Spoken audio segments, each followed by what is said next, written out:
It's time for the history of Valve. Valve would start its journey in 1996 when Gabe Newell would leave Microsoft after a 13-year stint. In August, Gabe and a co-worker of his named Mike Harrington would start Valve LLC in Kirkland, Washington, just 5 miles from their old job. The two would soon receive help from another old co-worker, that being Michael Ambrash, who had left Microsoft 3 years prior. Ambrash, who had started working for id Software after his departure from Microsoft, would help the newly founded Valve get a license to use id Software's Quake engine. In 1998, Valve's first game would release after a long struggle to find a publisher. Sierra Online would be the one that ended up distributing the game, which was known as Half-Life.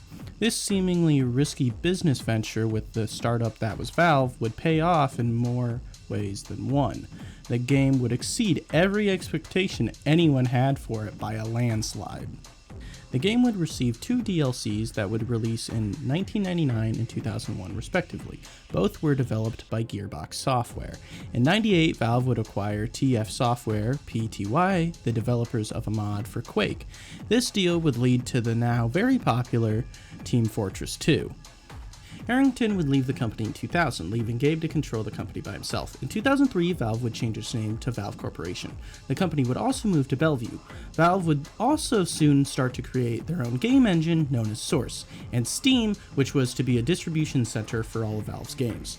Steam would be revealed to the public in 2002 at GDC. It didn't impress many. The anticipated sequel to Half-Life would be revealed in 2003, but would ultimately be delayed till 2004. While the outcry was strong, the game ultimately was praised on release. 2004 also brought about the announcement that all of Valve's future games would only be playable on Steam. Many came to hate this. The platform was clunky and was full of bugs, making it almost impossible to even launch a game. The Source engine has powered every Valve game since 2004. The project was first tested on revamping Valve's greatest games. Many would be thrown off by the engine's new physics, especially in competitive games like Counter-Strike, but the engine would gain a place in gaming. Since the engine was free to the public, it spawned many games and mods that stood out on their own, most notably Garry's Mod. In 2005, Valve would start turning the platform of Steam into more of a store rather than a hub for its games. The company would soon start conversing with others to get their games on the platform. Ragdoll Kung Fu would be the first non-Valve game to hit Steam. 2005 would also see the hiring of graduates from Washington DigiPen Institute of Technology after Valve taking interest in a puzzle game they made. This game would end up being the basis for Portal, a puzzle game that would release in 2007 to major success. In 2006, Turtle Rock Studios would announce that they were making a zombie survival game. Valve would soon catch wind of this and become intrigued. In 2008, Valve would purchase Turtle Rock to help finish the game, which would release with the title Left 4 Dead. A sequel would soon be announced with outcry from the fans that were promised DLC and support for the original game.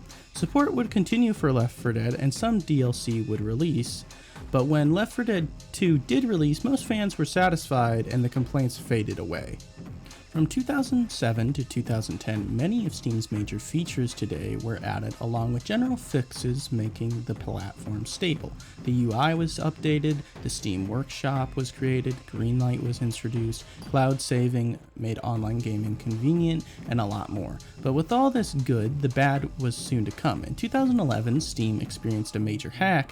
This did many terrible things, but with time, Steam has increased its security and cemented itself as a safe platform, even being so confident in it that the CEO, Gaben himself, released his name and password for a Steam account to everybody.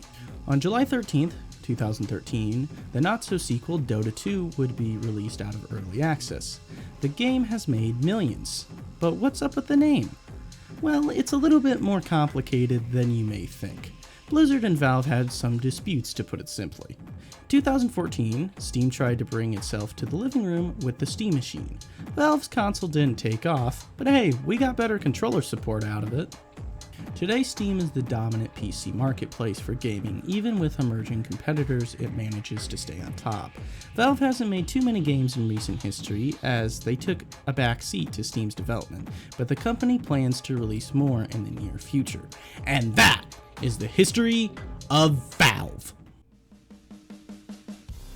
Hello everybody, thanks for watching the video. I hope you enjoyed it. If you did, please consider subscribing to my channel and possibly giving the video a like. If there's something you want to see me cover in the future, please put it down in the comments down below. I'll talk to you next time. Bye bye.